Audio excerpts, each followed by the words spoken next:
Babilu significa em sumério o portal dos deuses. Mas o autor bíblico, ao invés de chamar de Babilu, chamou de Babel, ou em hebraico, Bavel. Babel, como a gente fala em português, Bavel, confusão. E aí a nossa história começa da descrição de alguns homens que queriam chegar aos céus, né, construindo a Torre de Babel. Rodrigo, conta pra gente esse início da história, porque no mesmo capítulo a gente tem a Torre de Babel e a gente tem a apresentação de Abraão. E existe um sentido, isso está sendo apresentado Com junto, certeza. não é? Abraão, vamos primeiro localizar tudo que você falou no mapa. Para a galera de casa entender, toda essa história começa onde hoje é o Iraque. Ali, se você pegar o Iraque e o Kuwait, e depois tem o Golfo Pérsico. Se você depois der uma googada lá, você vai ver o Kuwait, o Iraque, e ali você tem dois rios, o rio Tigre e o rio Eufrates. Ali foi o berço da civilização humana. Começou com os sumérios. Vou dar uma lista do que os sumérios inventaram ali, só para o pessoal ter uma noção. Eles inventaram a roda, a escrita, a matemática, a política, a cidade,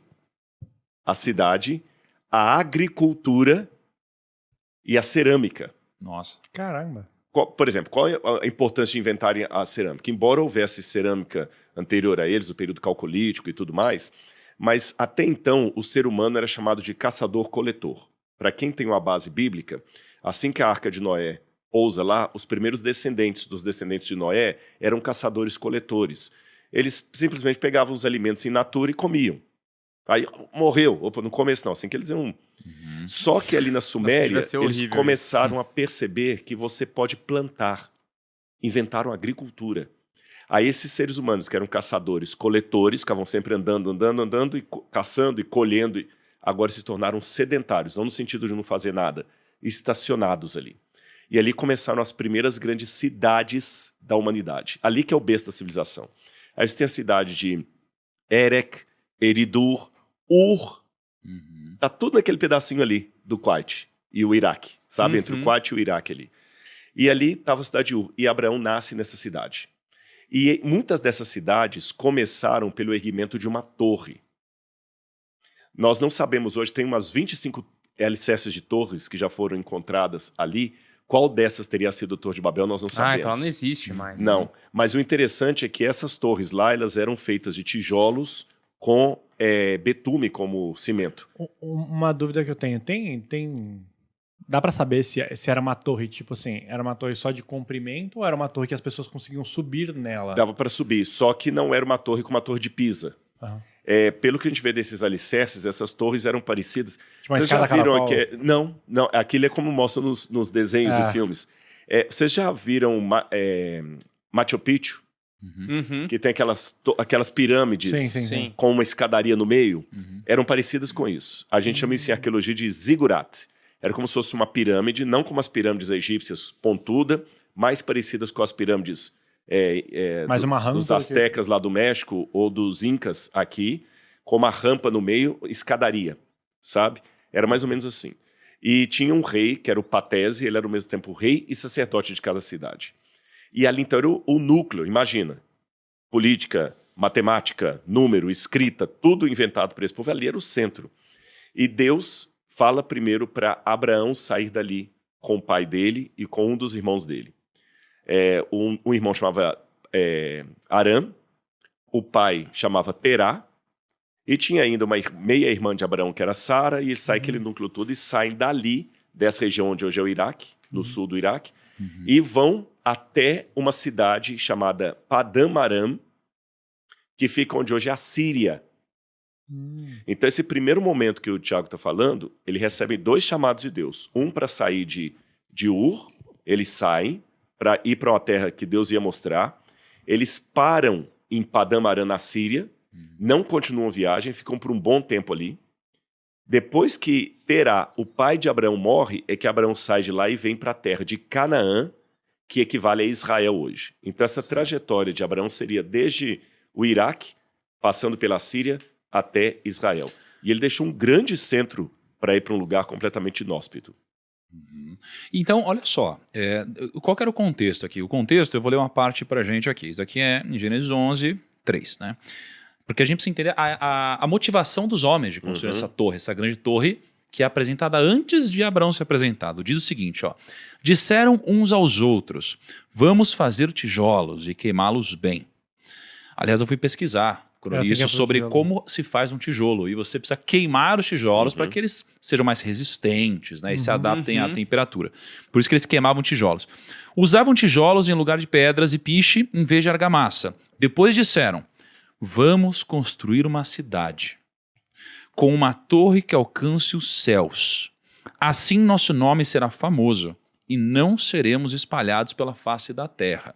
Aqui eu queria, Rodrigo, que você trouxesse para a gente uma reflexão sobre o seguinte. A motivação deles aqui não era a motivação alinhada com a vontade de Deus. Não. Porque a vontade de Deus era que eles se espalhassem pela terra. Crescer, multiplicar e encher a terra. Exatamente. E aí a motivação deles de ficar na mesma terra gera uma consequência. E a consequência é colocar muito poder na mão de poucos. Vou falar em linguagem de negócios.